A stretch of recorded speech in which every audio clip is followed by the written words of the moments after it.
Hola, ¿qué tal? Soy Armando Carrasco y esto es Hiperbólico. El tema de hoy, participación ciudadana.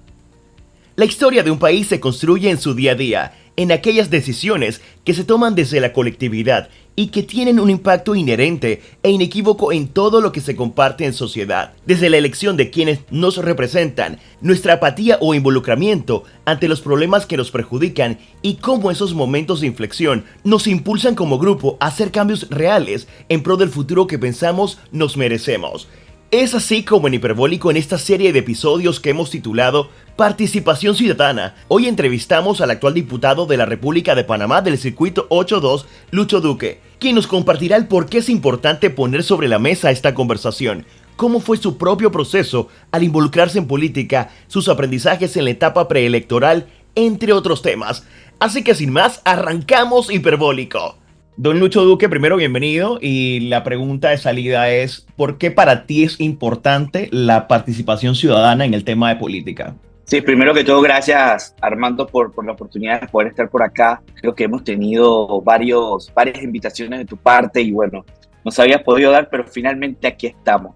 Mira, el tema de la participación ciudadana en la política me parece a mí parte fundamental. Mira, nosotros queremos que nuestro país cambie. Nosotros necesitamos involucrarnos para hacer que ese cambio se dé. No podemos esperar que las cosas se den por sí solas. Cuando nosotros entendemos esto y entendemos que los responsables de querer ver el país que nosotros soñamos o el país que nosotros queremos somos nosotros mismos, entendemos que debemos de alguna u otra forma involucrarnos para ingerir en las transformaciones que el país necesita. Entonces, yo no lo veía así, Conce. Yo era un panameño que trabajaba en la empresa privada, iba al trabajo todos los días, llegaba a su casa, nada más estaba preocupado en obtener un buen trabajo que fuese estable, que le diera los ingresos necesarios para poder comprarse su casa, para poder planificar los viajes, para poder tener su familia, etcétera. Pero al tener ciertas situaciones en la vida de uno, que uno tiene que recurrir a lo público,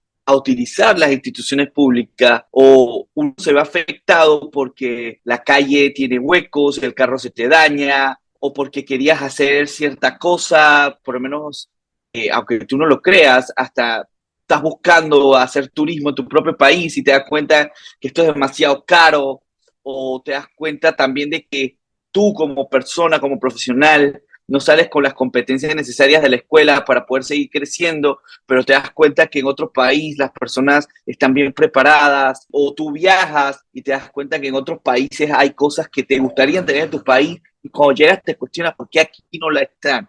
No hay eso que en otro lugar yo vi. Son preguntas existenciales que te golpean y te dicen qué está pasando en mi país, por qué mi país no avanza, por qué mi país no se mueve al ritmo que a mí me gustaría que se moviera o no tiene aquello que a mí me gustaría que tuviese. Entonces te das cuenta de que no llega porque los actores que sí se han atrevido a participar son aquellos que buscan todo lo contrario a lo que tú sueñas para tu país.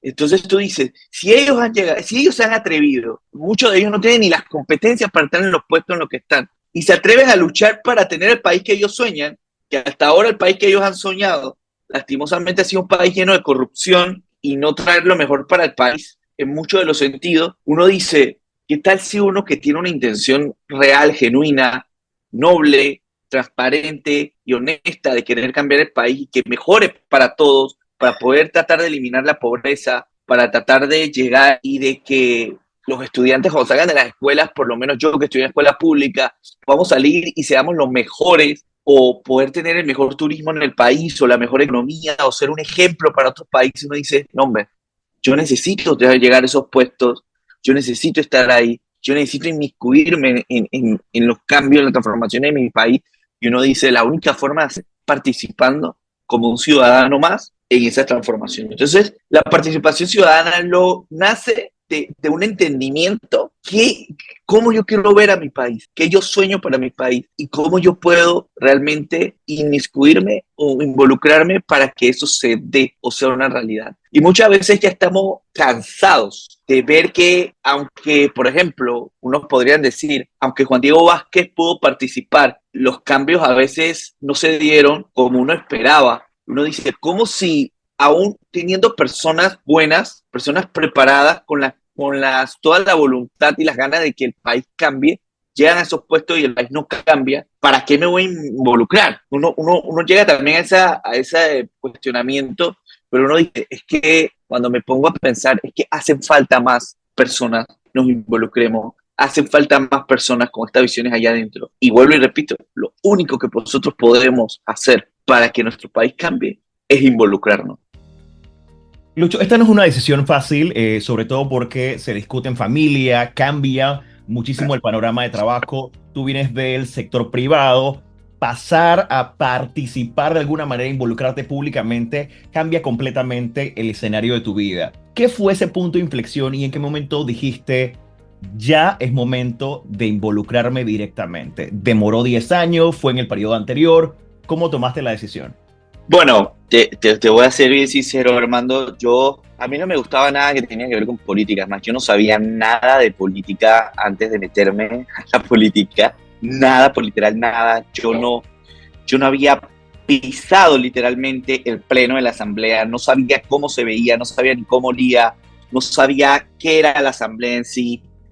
Ahora que soy diputado, antes de meterme en todo esto, yo no sabía nada de lo público. Lo único que yo sabía de lo público había sido la experiencia que yo había tenido en el sistema público de educación, de ir a una escuela y en cierto caso aplicar una beca en el IFARU, en el concurso general de becas y ganármela. Pero más allá de eso, yo había quedado como bien sentido de toda mi experiencia, de ver cómo siempre se comparaba, por ejemplo, es que vienes de la escuela pública, los de la escuela privada son mejores que tú, tienen más habilidades que tú, salen hablando inglés, tú no sales hablando inglés, ellos sí van a tener la oportunidad de crecer, tú no vas a tener la oportunidad de crecer. Y poco a poco fui creciendo con eso, fui dándome cuenta que al final cada uno es el responsable de su futuro y fui personalmente rompiendo esa barrera, esos paradigmas y llegué a ser el profesional que soy y llegué a crecer en la empresa privada, en competir con otros en igualdad, pero fue gracias al esfuerzo adicional que hice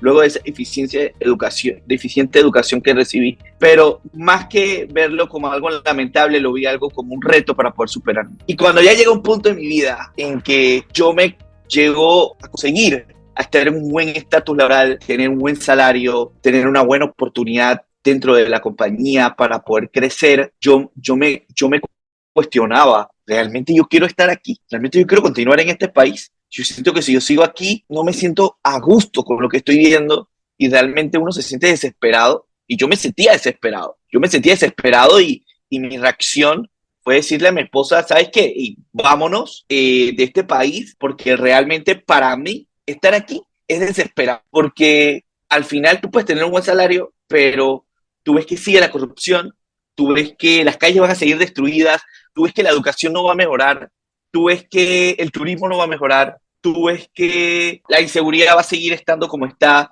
y aunque venga quien venga, las cosas no van a cambiar, y ya te sientes desanimado que tú dices, ¿sabes qué? Es mejor irse del país, buscar en otro lado lo que aquí no hay. Tal vez ir a otro país donde ya ellos pasaron por esos procesos y ya están las cosas más tranquilas. Pero ahí viene el dilema y la pregunta que fue la que me cambió todo, mi parecer, fue cuando mi esposa, ella me hace el cuestionamiento a mí y me dice, pero Lucho, ¿cómo podemos pensar en irnos? ¿Cómo queremos que nuestro país sea diferente si nosotros simplemente buscamos irnos? Tienes que quedarte, tenemos que quedarnos, tenemos que luchar. Aquí está nuestra familia, aquí están nuestros amigos, aquí están las personas con las cuales nosotros hemos convivido toda la vida. Y porque otros no les ha interesado que este país cambie, simplemente nos vamos. Yo creo que lo más valiente sería que nos quedáramos, lo intentáramos y buscáramos transformar nuestro país hacia el lugar que nosotros queremos que nuestro país sea. Y cuando llega ese momento fue que me hizo reflexionar. Y yo hasta pensé, ¿qué le voy a decir yo tal vez a mis nietos cuando ellos me pregunten, ¿tú qué hiciste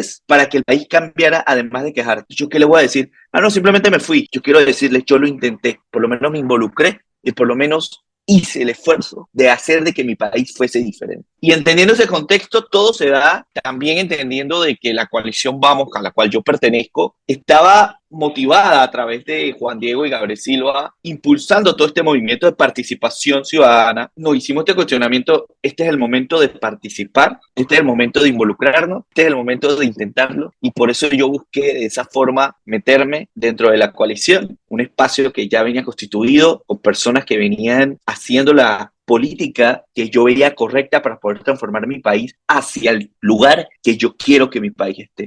Y dije, vamos a involucrarnos, este es el momento. Y nos involucramos. Y a ese involucramiento, hoy, gracias a Dios, gracias al pueblo de San Miguelito, y gracias a todas las personas que confiaron, y a veces algunos no lo creen, pero parece imposible, pero sin tantos recursos, y sin corrupción, y sin clientelismo, logramos llegar hoy a estar en una de esas curules que hoy represento al pueblo de San Miguelito, que busca una transformación en su distrito y también busco una transformación en el país. Ok, y ese periodo antes de llegar a esa curul, Lucho, es un periodo importante, ese periodo preelectoral, ese periodo de firmas. Tanto tú como otros actores en ese periodo que conozco personalmente, fue un trabajo muy duro. ¿Qué lecciones te llevas de esa etapa de recoger firmas, de conectar con la gente de San Miguelito? Mira, yo te puedo decir, Armando, que lo más importante es siempre recordar el por qué te involucraste en lo que estás inmiscuido. ¿Por qué te metiste? Y es siempre recordarlo. Yo me acuerdo que para obtener mi primer firma, yo tuve alrededor de 16 a 20 rechazos. 20 personas, cuando yo iba y les preguntaba, hola, soy precandidato a diputado, estoy buscando firma para poder llegar a las elecciones, ¿me podrías apoyar con tu firma? Estos son mis planes, esto es lo que yo pienso, ¿te gustaría? Y las personas simplemente me ignoraban o seguían de largo, y uno, aunque no lo creas, siente ese rechazo, y eso a uno le puede doler, uno puede decir, no, hombre, ¿yo para qué me metí en esto? Pero ahí es lo importante recordar por qué te metiste en esto y para qué estás haciendo lo que estás haciendo, cuál es el objetivo de lo que estás haciendo. Y ante cada rechazo era una reflexión de decir, ¿sabes qué? Recuerda, Lucho, esto lo estás haciendo porque quieres ver un país distinto, esto lo estás haciendo porque quieres que tu familia no siga viviendo este país con la situación en la que estamos viviendo, y queremos que las cosas cambien. Entonces era un constante no recordar tu porqué, hasta que llega la primera firma. Y esa firma lo cambió todo. Alguien siempre va a estar allí para apoyarte y para decirte adelante, porque cree y lo identifica. Y después de esa primera firma, gracias a Dios, fueron 4.400 y pico de firmas de personas que me dijeron sí. Y conste, yo te puedo decir que yo pude haber hablado con más de 20.000 personas, pero de esas 20.000 personas, 4.400 me dijeron que sí y confiaron en mí. Y gracias a ese sí de esas personas, yo hoy soy diputado de la República y lo reconozco, y de eso me acuerdo todos los días que me levanto, el por qué me paro tan temprano, el por qué, aunque estoy enfermo, voy a una comisión y estoy sentado y sigo cuestionando y hago las preguntas que tengo que hacer y hago los cuestionamientos que tengo que hacer y me leo todas las leyes que me tengo que leer y estoy haciendo el trabajo que estoy haciendo, porque recuerdo de que hay personas que aún en el desespero, en la desconfianza, me dijeron, dale, inténtalo, el país nos necesita. Y de esas 4.400 personas, debe haber una persona que te haya dicho algo que se te quedó. O sea, un consejo, una recomendación, algo que tú dices, esta persona con lo que me dijo y sus palabras me cambió un poco. Bueno, me las pusiste difícil.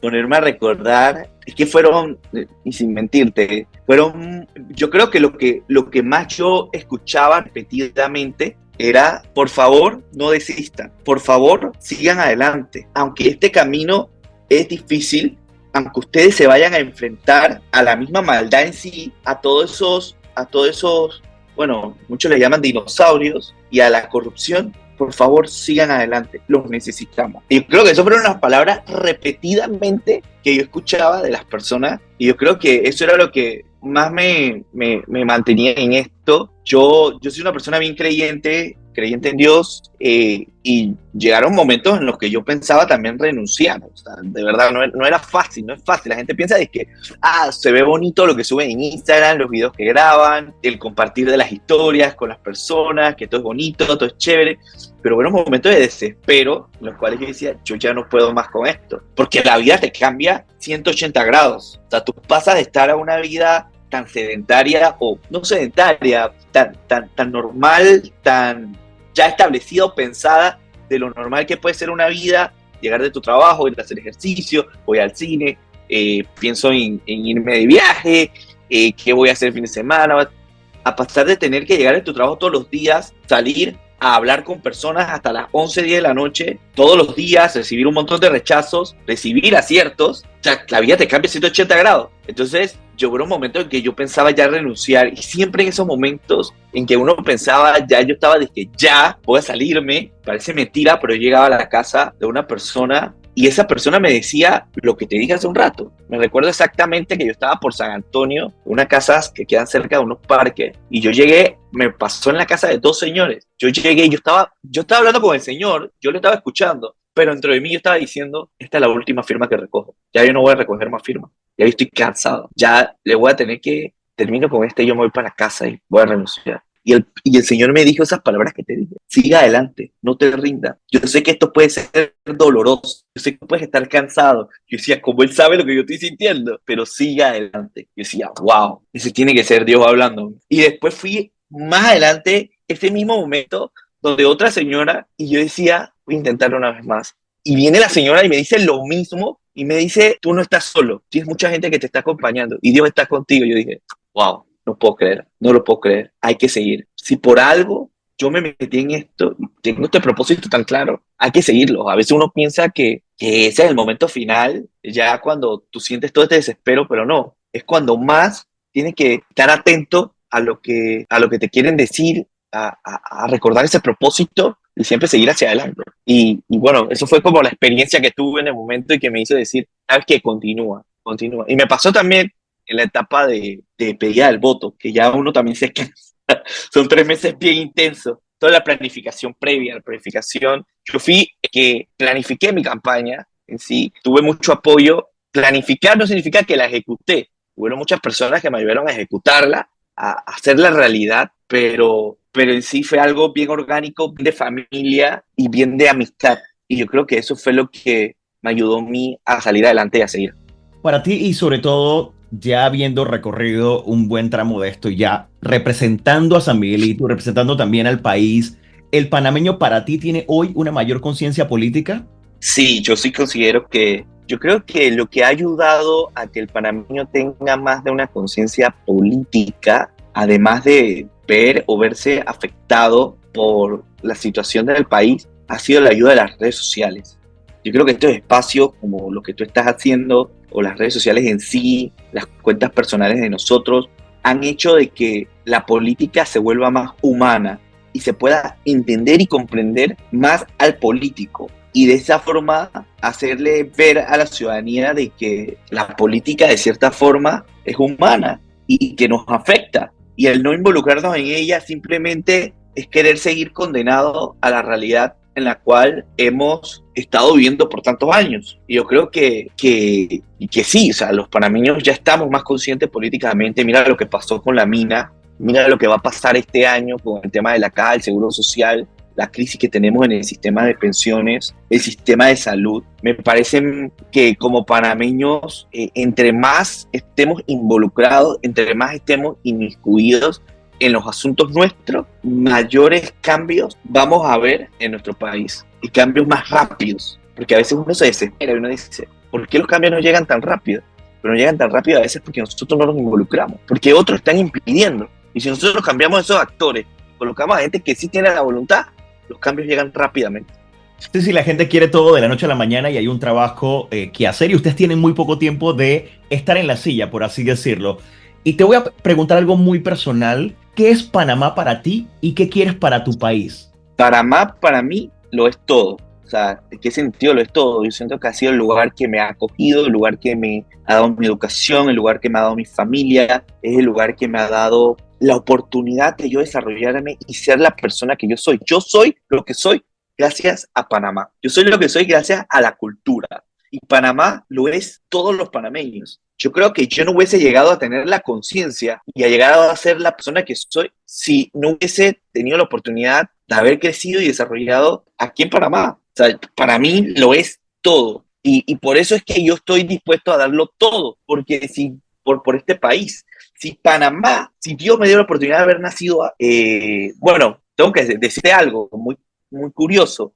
Yo no nací en Panamá, yo nací en Brasil, pero mi papá y mi mamá son panameños y yo soy panameño. Gracias a la Constitución, el artículo 9, soy un panameño nacido, panameño por nacimiento, según lo establece ahí. Pero te puedo decir que yo me siento y le doy gracias a Dios que me ha dado la oportunidad de empezar de haber nacido en otro lugar, tener papás panameños, de haberme desarrollado y crecido y llegado a ser quien soy aquí en este país. Y te puedo decir que yo sueño para mi país. Yo realmente sueño con un país libre de corrupción. Parece utópico, pero soñar no cuesta nada. Sueño con un país donde nosotros como panameños algún día pensemos, y ojalá que sea pronto, en querer ser la mejor versión de nosotros mismos. Donde nosotros busquemos siempre poder desarrollarnos y llegar a tener lo mejor. Para eso tenemos que creernos. Tenemos que creer que nosotros tenemos la capacidad de ser, más allá de ser el mejor país, sino ser la mejor versión de país para nosotros mismos. Y poder tener los mejores recursos, poder tener lo mejor a nivel tanto educativo, tanto de salud, tanto deportivo, tanto de turismo, tanto artístico, tanto lo que sea, porque así nosotros nos lo creemos y así nosotros lo queremos. Y de esa forma, nosotros vamos a poder llegar a ser referencia para otros. Creo que bien lo ha dicho el presidente de El Salvador cuando estuvo reunido con diferentes personas del gobierno de Canadá, que se los dijo, no es que nosotros o El Salvador en ese momento quiera ser como Canadá o quiere ser otra Canadá. No, ellos toman el ejemplo de Canadá para hacer su propia mejor versión. ¿Y por qué no tomar lo bueno de otros, pero hacerlo a su propia versión? Y para eso hay que uno también, a veces uno se tiene que golpear, a veces uno tiene que caer para poder levantarse. El éxito no se mide qué tanto dinero uno tiene, sino se mide de qué tantas veces, de las veces que te has caído, te has podido levantar. Porque de allí tú aprendes. Aprender de estos errores te hace una mejor persona y te ayuda a ti a poder alcanzar lo que tú quieras en la vida. Yo sé que estás iniciando el periodo, sobre todo de trabajo en la asamblea, hay muchas cosas que están un poco como acomodándose para ya comenzar a proponer y trabajar proyectos, pero mi pregunta es, dentro de ese trabajo, ¿qué legado tú quieres dejar? ¿Qué cosas quieres lograr tú estando en la asamblea, además de representarnos? Decir, ¿sabes qué? Este es el legado o el trabajo de Lucho Duque. Yo me marco, o mis pilares están basados en el tema de educación, anticorrupción y también la parte de economía, pero todos con un eje transversal en la parte de modernización. Yo quiero dejar un legado en poder mejorar algunos procesos institucionales, pero sobre todo poder haberles cumplido con lo que yo les prometí en campaña. Yo puse una propuesta basada en estos pilares que yo te dije, en ciertas propuestas y ciertas cosas que yo quiero dejar para el país. Pero sobre todo, que puedan seguir viendo de que Lucho Duque, además de haber cumplido con las promesas de campaña, lo dio todo y no dejó nada. Yo no quiero terminar estos 5 años y yo decir, es que si hubiese hecho esto, tal vez las cosas hubieran sido diferentes. No, yo lo di todo y lo dejé todo. Voy a darlo todo siempre para mi país. Y que cuando la gente me vea, diga, yo te vi trabajando, tú lo diste todo. Y yo me pueda sentir tranquilo, confiado, que yo también yo le pido a Dios todos los días. Lo que más yo sueño es llegar todos los días a mi casa, acostarme a dormir tranquilamente, sin tener que deberle nada a nadie, sin haber hecho un acto de corrupción, sin haber utilizado el clientelismo para beneficiarme a mí mismo y poderme dormir tranquilamente diciendo lo di todo por el país, puedo dormir tranquilo. Y que cuando vaya afuera a la calle, la gente también lo vea así y me pueda seguir de cierta forma, recibiendo con el cariño que me reciben en estos momentos. Esta pregunta se la hice a alguien hace muy poco. Si tuvieras la oportunidad, Lucho, de sentarte por un café, un par de líderes políticos, quizás nacionales o internacionales, vivos o muertos, ¿con quién compartirías un café? Te voy a dar 5 puestos en esa mesa. 5 puestos. Te diría, uno de ellos sería Pepe Mujica, el expresidente de Uruguay. Tuviese la oportunidad también de conversar, me llama mucho la atención, estuve estudiando un poco sobre él, sobre Churchill. También, más allá de su ideología política, me gusta la forma de comunicar de esa persona. Y yo creo que puede ser de ejemplo para poder atraer a más ciudadanos a participar de la política con Barack Obama. Tienen que ser políticos. Bueno, puede ser quizás algún líder en algún aspecto que Okay. Ya tienes 3 políticos. Pepe Mujica definitivamente, tienes Obama y me dijiste a Winston Churchill. Winston Churchill, sí. Y bueno, el otro sería sin lugar a dudas, también podría, bueno, esto se va a salir de la raya, pero Kobe Bryant. Ok, perfecto. Sí, Kobe Bryant me ayudó mucho, él tiene una mentalidad que se llama Mamba Mentality, me ayudó mucho en mi crecimiento profesional. Yo no lo conocía a él, sino fue hasta el día que él se murió, que me di cuenta que él existía. Sabía quién era, pero nunca le había prestado atención y ahí fue cuando comencé a investigar y me di cuenta de todo lo que él había hecho y cómo había logrado lo que había logrado hasta el momento y dije, esto lo hizo con esta mentalidad y yo quiero tenerlo, así que me gustaría tenerlo ahí. Y bueno, Te el queda uno. último, sí, Se la damos a eh, alguien local que quizás esté vivo o muerto, algún expresidente panameño, alguien por ahí con que tú dices, oye, si esta persona estuviera viva, me gustaría compartir o preguntarle un par de cosas.